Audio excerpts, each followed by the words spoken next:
कि जहाँ पाकिस्तानी जैसी कल्चर में या सोसाइटी में लोग ओहदों के लिए एक दूसरे की टांगें खींचते हैं, फ्रेंड्स वेलफेयर सोसाइटी एक वो मकसद आला वाली तंजीम है कि जिसमें कभी भी उस तरह से इलेक्शन नहीं हुए। यहाँ ज़िम्मेदारियाँ सौंपी जाती हैं बड़ों की तरफ से। तो जो पैटर्न्स हैं उन्होंने मुझे सदर रखा है और मैं ये समझता हूँ कि पिछले 15 सालों में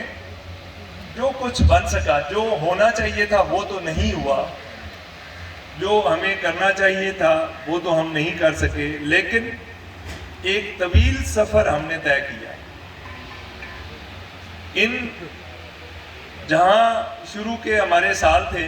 जो कि हमसे पहली जनरेशन ने ये सोसाइटी कायम की, उसमें